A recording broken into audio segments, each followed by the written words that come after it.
Saya hobinya sebenarnya satu olahraga dan kemudian baca. Ya, jadi olahraga ada dua olahraga yang saya ini, satu lari, dua golf. Gitu, udah lah. Jadi untuk refreshing aja. Karena dulu saya itu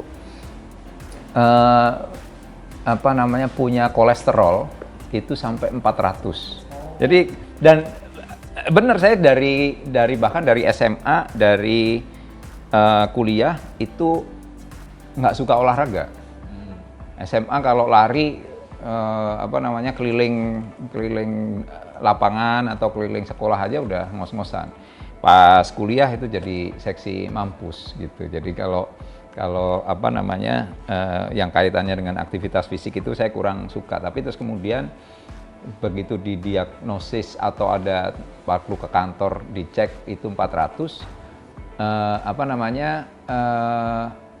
saya harus pikir ini pilihan nih untuk ini. Akhirnya saya coba lari, dan lari tadinya sebelum 500 meter udah ngos-ngosan juga gitu. Tapi waktu pas lari kebetulan pernah ketemu orang lari, Pak kenapa, pertanyaan gitu juga, kenapa lari gitu.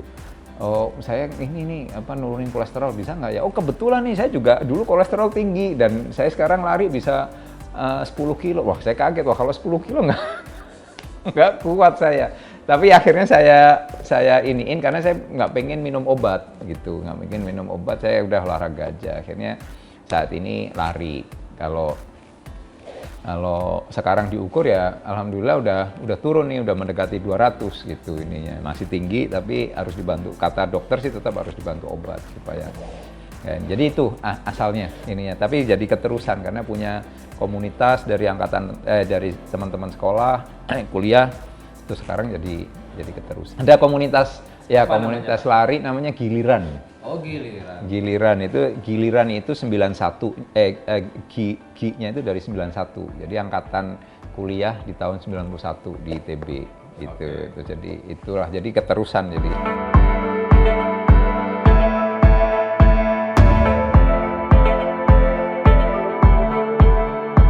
Nah, kalau saya sih enggak. Kalau saya enggak, karena tujuan awal dari saya lari itu bukan istilahnya bukan nyari prestasi, tapi hanya untuk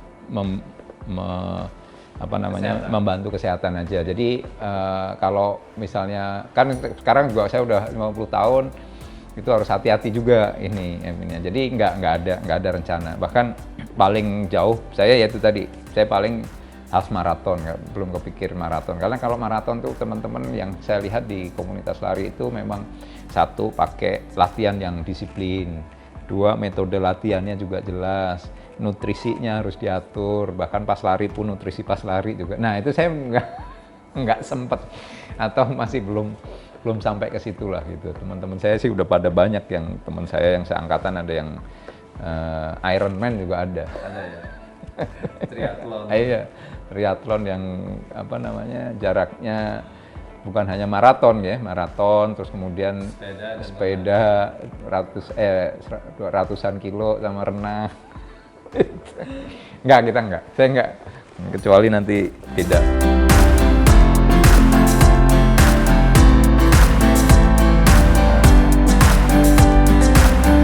Jadi yaitu selain lari, saya kadang-kadang juga golf gitu, karena saya beranggapan bahwa golf itu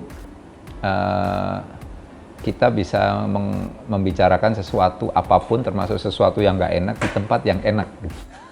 Salah satu yang membuat enaknya golf itu adalah tidak seperti olahraga tenis misalnya ya, yang kalau kita mau tenis apakah itu di Singapura, di Chicago, itu lapangannya itu aja. Tapi kalau golf, kita mau golf di Halim atau di Bogor itu udah beda pemandangannya. Itu aja ininya aja.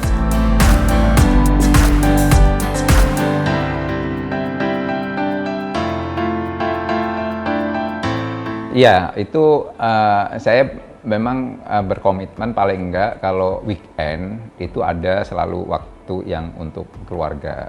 Dan nanti juga kalau nggak weekend ada pada saat anak-anak libur itu saya mencari waktu bagaimana kita bisa pergi bersama. Karena anak-anak itu kan juga kalau hari-hari biasa bahkan hari-hari weekend pun sudah punya teman-temannya sendiri gitu. Jadi itu yang ini di keluarga dan di sehari-harinya itu saya upayakan untuk selalu ada momen makan bersama gitu. Jadi kira-kira supaya bisa terjalin komunikasi lah dengan anak-anak.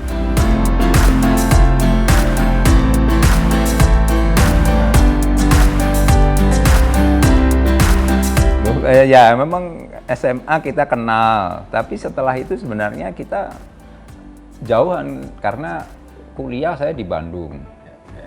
Ya, terus setelah kuliah pun saya kerja di pertama di Surabaya, baru kemudian di Jakarta. Jadi sebenarnya oke kenal ini, terus kemudian baru nikah setelah saya pindah ke Jakarta. Jadi istri setelah habis lulus SMA itu di Jakarta. Jadi kita kemudian nikah setelah di Jakarta.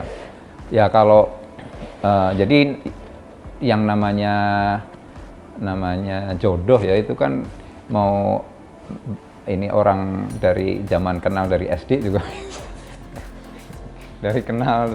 atau dari teman anaknya yang SD gitu. Jadi ini kalau mau menjaga ya kita saling menghargai aja gitu. Satu memang harus kalau saya ya harus sering-sering ngalah gitu ya kalau gitu ya kan. Karena kalau kita kan sering dengar siapa yang benar siapa yang salah gitu. Makanya kan katanya perempuan selalu benar kan. Jadi kita harus saling ngalah gitu, saling ngalah. Yang kedua ya kita mendengarkan, dan yang ketiga sering pergi sama-sama lah gitu ya, sering pergi sama-sama supaya komunikasi itu tetap terus terjalin, karena bagaimanapun yang namanya kehidupan rumah tangga itu selalu ada up and down-nya gitu. Nah sekarang bagaimana kita menyikapi pada saat down, kita menyikapi pada saat up itu ini. Dan saya selalu berpikir bahwa kejadian apapun di luar kita itu kadang-kadang di luar kontrol kita.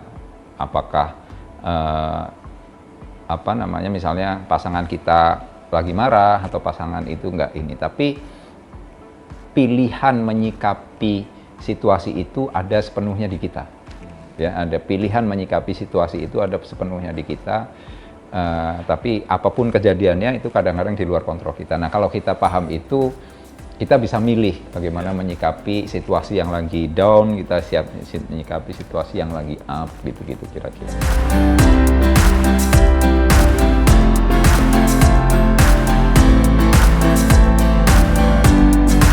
Ya itu satu yang Ki juga tentunya menjaga kepercayaan ya, menjaga kepercayaan, karena itu penting, itu tidak hanya di dunia di rumah tangga, tapi juga dalam dunia kerja pun juga demikian ya. Saya bukan tipe orang yang gampang pindah-pindah kerja. Saya dari pengalaman ini rata-rata lama ya, sebelumnya 15 tahun di satu perusahaan tertentu, 10 tahun di perusahaan tertentu, jadi bukan yang gampang pindah. Dan di sini saya baru 2 tahun, dan ya saya juga surprise juga bisa survive di sini. Tapi key-nya salah satu yang kita pegang dari lama itu adalah menjaga kepercayaan orang-orang yang berhubungan dengan kita gitu. Jadi apa yang kita sampaikan itu merupakan bukan suatu tipuan gitu, atau bukan suatu lip service gitu, tapi tentu akan ada sekali lagi dimanapun nobody's perfect. Tapi kalau kita berupaya menjaga kepercayaan, insya Allah itu hubungan pertemanan, hubungan ini juga akan tetap bisa berjalan gitu kira-kira. Karena kalau pencitraan itu ya pada akhirnya kan susah menjaga konsistensi kalau itu sekedar pencitraan. Tapi memang kadang-kadang orang juga harus saling menyesuaikan lah ininya. Tapi nggak perlu harus selalu pakai kosmetik kan Pak ya. nggak selalu harus pakai kosmetik, tapi apa adanya. Itu mungkin kalau dari pengalaman saya itu lebih membuat kita langgeng lah, karena ya pengalaman orang tentu beda-beda ya, tentu orang punya pengalaman masing-masing, tapi itu yang saya rasakan salah satunya menjaga kepercayaan dan dan kepercayaan itu tidak dibangun dari pencitraan gitu kira-kira, tapi kepercayaan itu dibangun dari konsistensi terhadap sesuatu yang kita lakukan gitu kira-kira.